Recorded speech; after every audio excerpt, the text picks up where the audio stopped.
This episode is brought to you by Battleborn Batteries, the best name in the RV and marine industry. These lithium batteries are designed and assembled in the USA, backed by a 10-year warranty.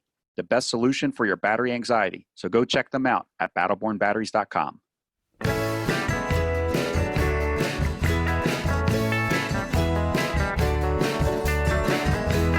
You are listening to Beyond the Wheel, a podcast about the people and ideas that drive the RV community forward.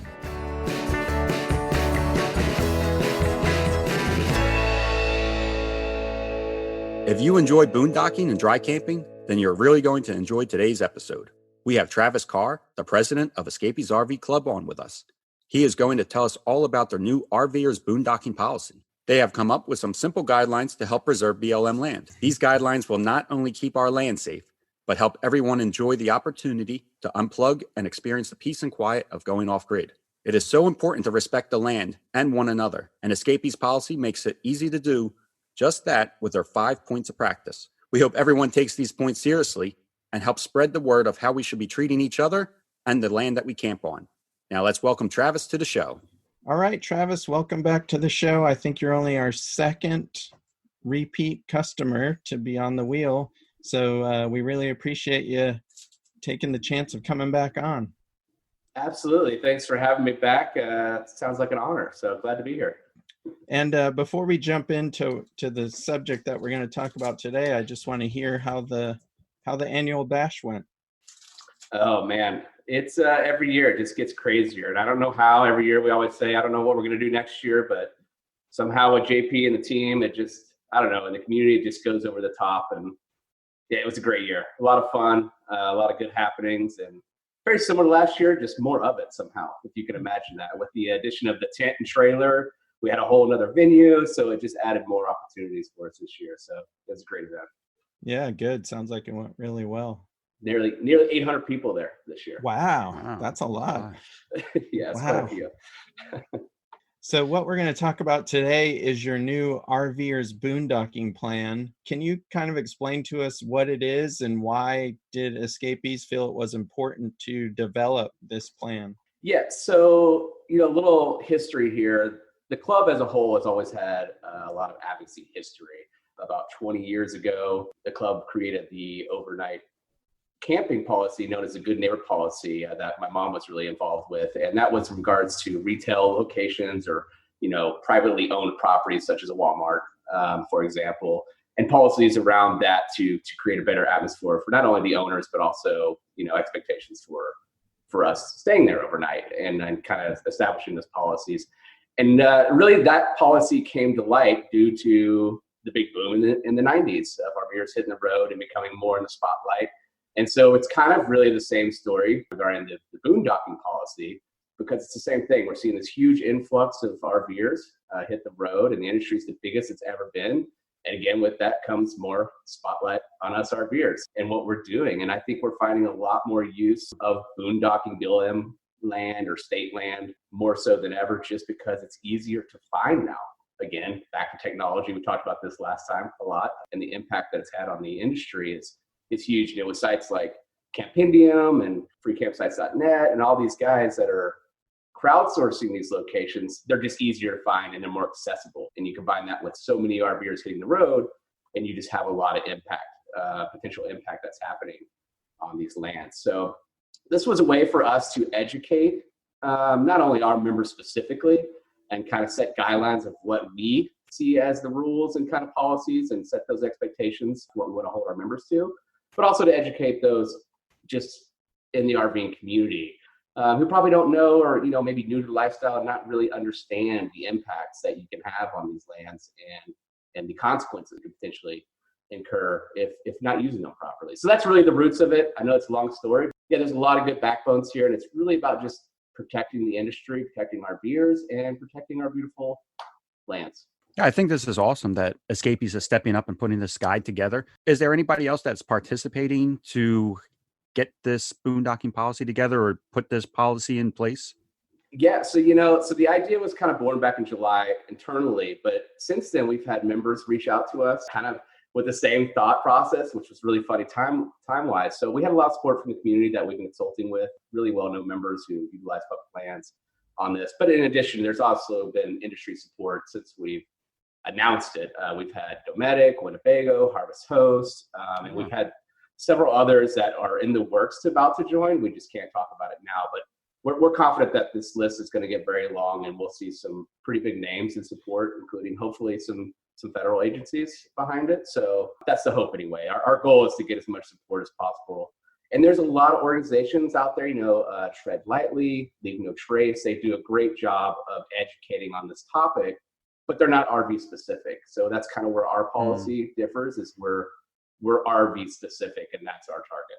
Yeah, I think most of the policy seems like common sense to an experienced RVer, or specifically an experienced RV boondocker. Do you think the problems that have surfaced over the last year, like the big incident that happened during the government shutdown, are because of there being more RVers than ever before, causing a lot of competition for boondocking space? Or do you think it's really ignorance on the part of, I want to say, non-experienced RVers on how to treat our public lands?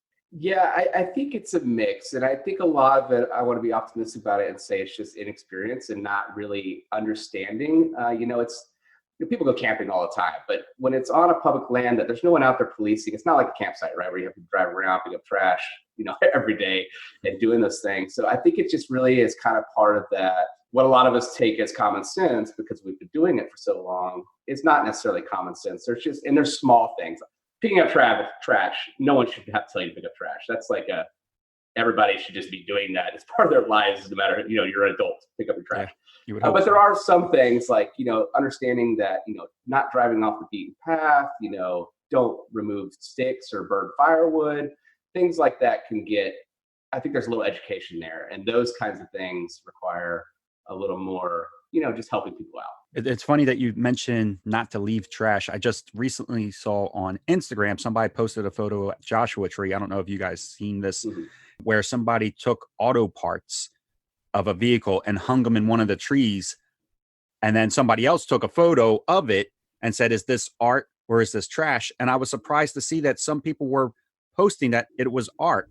And it's absolutely not art if you're leaving anything behind in these areas. It's not, it's public land. It's not your land to turn into art and make that decision. It just comes back to leave it how you found it, and better than you found it. And that's that, whatever that rule is, whether you think you're improving it or not, it's leave it how you found it and, pick up after yourself in trash. And unfortunately, trash is a big problem. I mean, we see posts all the time.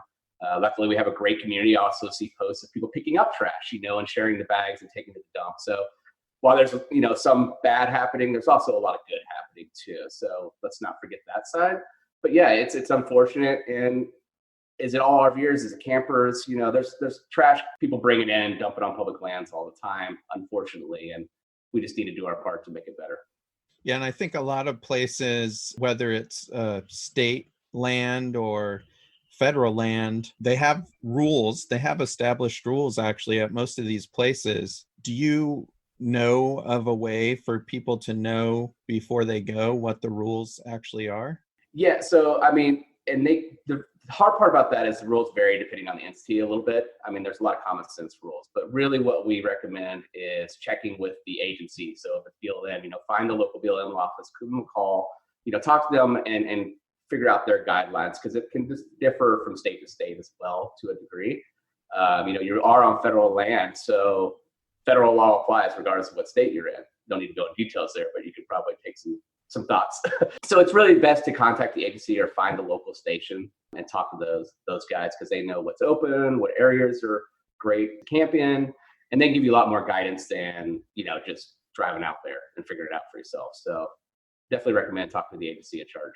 Yeah, and the things like certain times a year, they may not want you in a certain area because there's something going on weather-wise, or there's some plant that's blooming that they want to try and protect. So yeah, reaching out to the local agency is probably the best way to find out the most current rules. I would agree with that. And we've tried to compile a little more education on this whole policy. We created a blog post. It's called RVer's Boondocking Policy Post. You can find it on our website. And And it kind of covers more detail of like how to go about doing these things and what they mean more in depth for those that aren't fully understanding.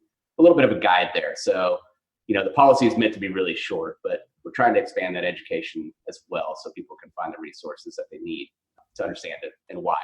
Yeah, I read that post. It's really good, actually. Yeah. And I think we'll link to it in our show notes so people can go check it out, because I forget who wrote it, but it really does have a lot of good detail in there about why these statements in the policy are important. Yeah, it was written by Mark Nemeth, who was our education director for many, many years. And now he's semi-retired and he's our technical advisor. But he religiously boondocks and is no stranger to it. He ran a lot of our advocacy stuff back in the day. So he's a great wealth of knowledge and he knows what he's talking about. The other great thing about the policy too, I mean, nobody likes rules, I guess. Everybody wants to live in like the wild, wild west type of scenario. But the great thing about the policy is it's not just protecting the land and the property and the places that you're visiting, but it's also making it comfortable for everybody, for you and your neighbor and everything like that. Maybe could we talk a little bit about maybe some of the policy and some of the plans? Like I know for Sabrina and I, our biggest question, I think, whenever we go into a boondocking spot, it's always hard to tell, well, how much space should I give our neighbors? We don't want to be always all alone, but we don't want to be like snuggled up next to somebody either. Is there a good like rule of thumb? Sometimes there's like campsites that are kind of predetermined, but sometimes we go to places and it's just like wherever you stop is where you're at. Yeah, and it kind of depends on the, kind of the areas and what's already pre-established and how much space you can give. You look at Arizona, like out of Quartzsite area. I mean, there is endless areas to park. You don't need to be right next to somebody. If it's a security thing, you still can be within eyesight, but you don't need to be within 10 feet, 20 feet, 50 feet. Mm-hmm. Park 100 feet away. Try not to be in their view, where their windows are facing, and just kind of be in your own space. But if you like just being around people for security reasons or the opposite, you can go either way there.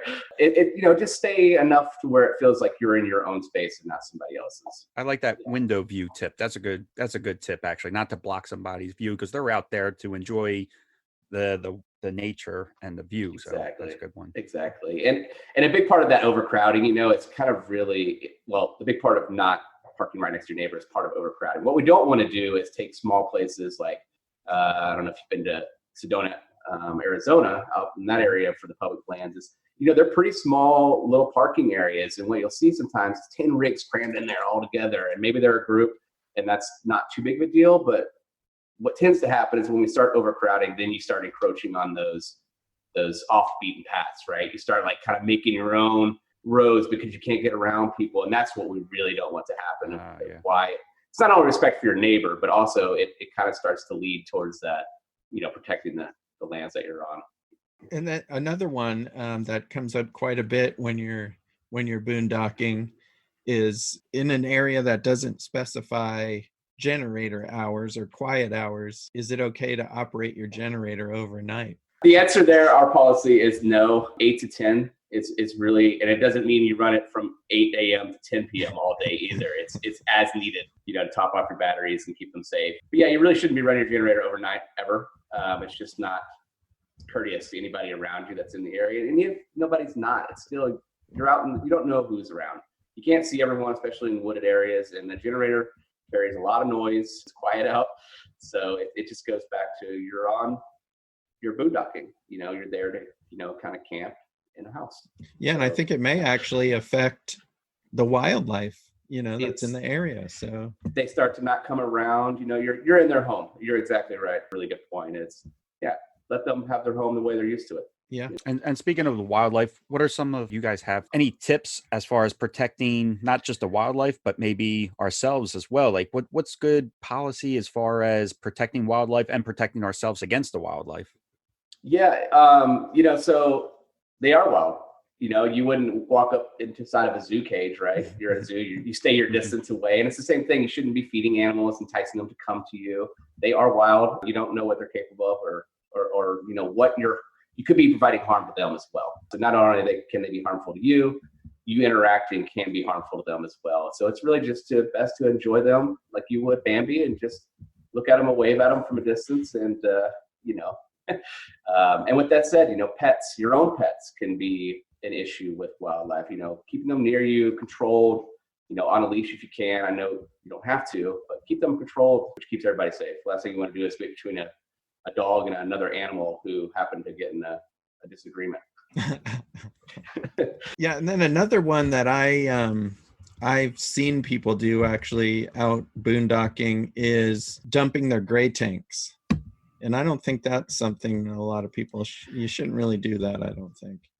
Yeah, we agree, and it's in the policy as well to keep all your tanks closed. Some people say, "Oh, it's just water, it's fertilizer." Well, this land is used to its natural environment, and you impact that regardless if it's more water or whatnot. But it also has, your gray water has soaps and other chemicals in that water that affect these ecosystems as well. So a good rule of thumb, if you're full on a tank, it's time to move to a different spot. Go dump, find another piece of land. It's part of that not staying permanent. We don't ever want to appear as we're permanent on these public lands, right? That's not the intent of them. They are for a short-term use. So it's a good time to leave. Go dump your tanks, fill up fresh water, do some laundry, and then move on, whether it's right down the road or depending on the rules of that agency or location can differ. So it's just a good idea just to pull out and take care of your business. Yeah, I think the word or the phrase not being permanent is probably why a lot of these great locations have maximum stay limits. It's exactly why. They are not intended to be home bases, for people to live. They're there for people to come visit and enjoy and then move on. And that's, they're not intended to be permanent living locations. And please do not get that appearance. Plus, by having that rule of moving on, I guess it allows other people to come and enjoy those areas. If everybody just posted up and stayed as long as they wanted to, other people may never get to experience it. It's a great point. Great point. And it's, it's there for all of us to enjoy. So let's not ruin it for each other. So we have listeners that are not Escapees members, that are RVers, and then we also have businesses as listeners as well. How can our listeners, both private RVers and businesses, help get the word out about this RVers boondocking policy? Yeah, so if you visit the website, escapees.com/RVers boondocking policy, you'll find the page with all the info. You can download the policy. You can share the policy on your website. You can reach out to us to ask if you can be a supporter of the policy, and we'll evaluate that and see if it makes sense, because we only have limited space on how many people we can put on the policy. But we want as much support as we can, and that's really about just sharing the policy and educating those who may not know, like we were talking about earlier, or understand why this is a thing or the impacts that it can have not following these. By all means, we created this to be shared and to help educate each other. And then is Escapees doing any webinars or educational events that are going to include this boondocking policy? We've included it in some things. I'm not sure what, webinars and whatnot yet. We do have more tasks associated with this policy. This is kind of the start. We do hope to see some events centered around volunteering and cleaning up lands.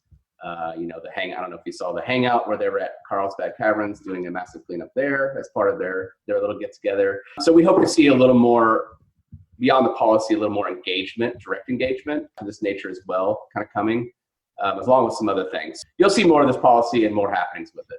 Yeah, it's pretty amazing at Carlsbad how much lint they got off of the stuff in the caves. It's pretty crazy. Yeah, I think they're at 22 pounds or something, which is above average of lint. Yeah. I didn't hear anything about this.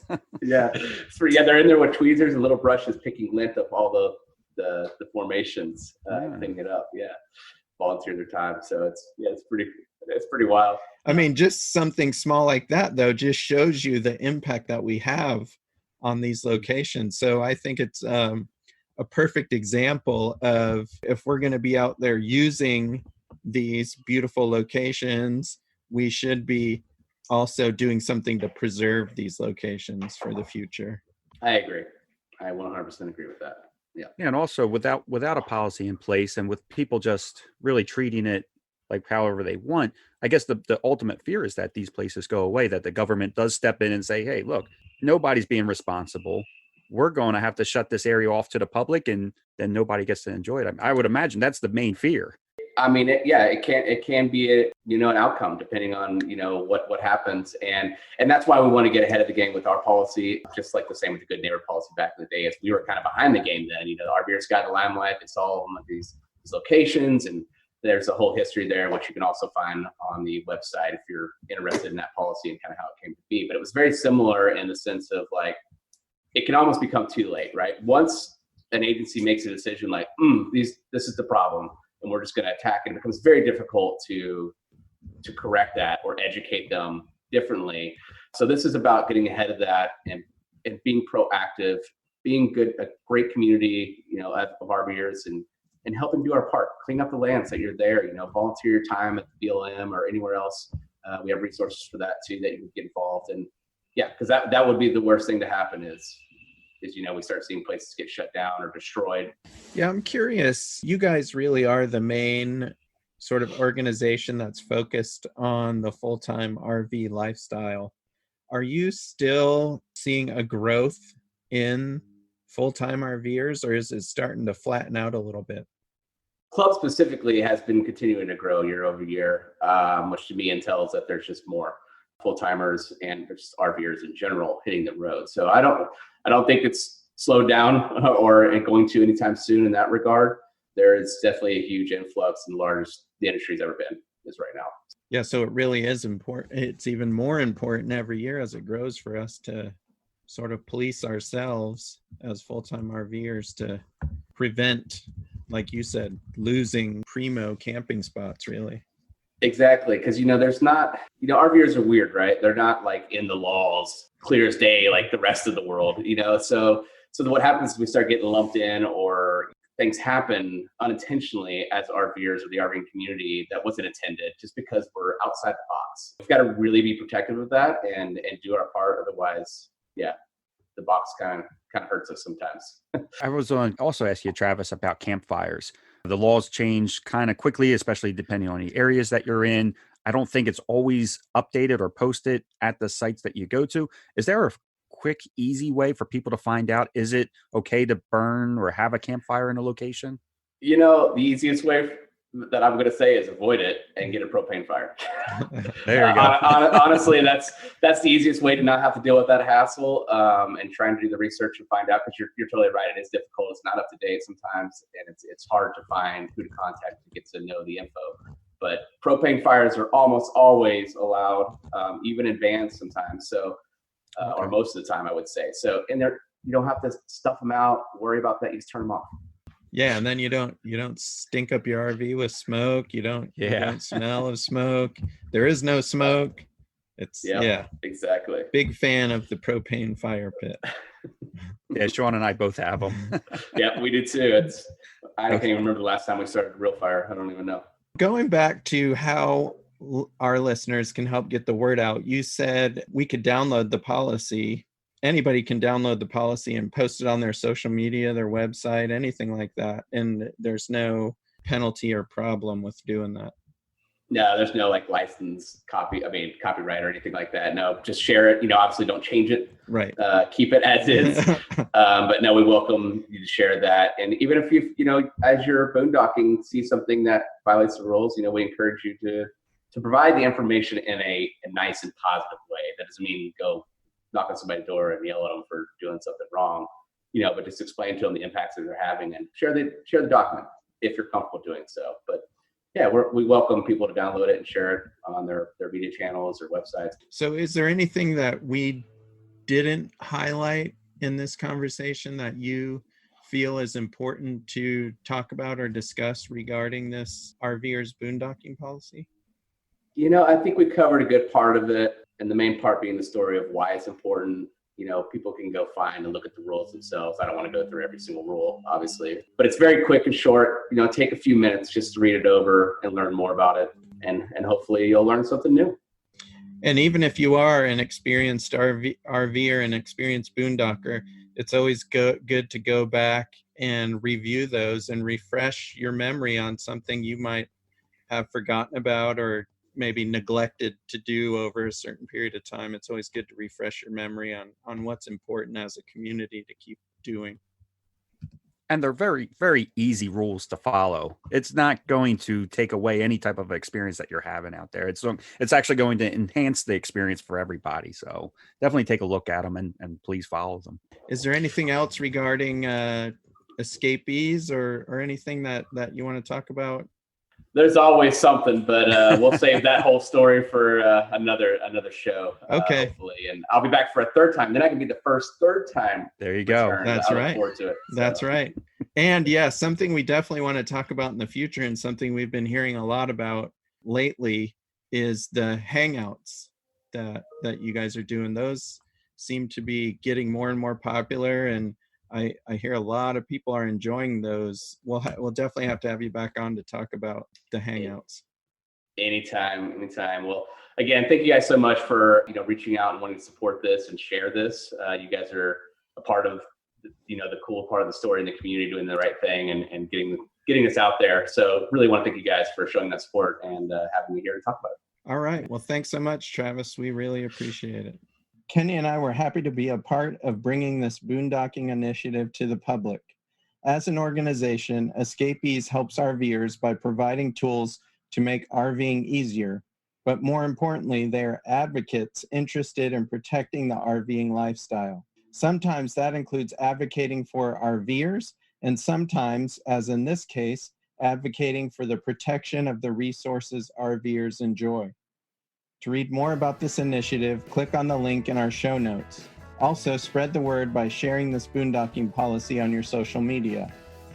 We hope you enjoyed this episode. If you did, please leave a rating on your podcast platform and also subscribe to the podcast. Thanks for listening, and we'll be back with a new episode in 2 weeks. This episode is brought to you by Battleborn Batteries, the best name in the RV and marine industry. These lithium batteries are designed and assembled in the USA, backed by a 10-year warranty. The best solution for your battery anxiety, so go check them out at battlebornbatteries.com.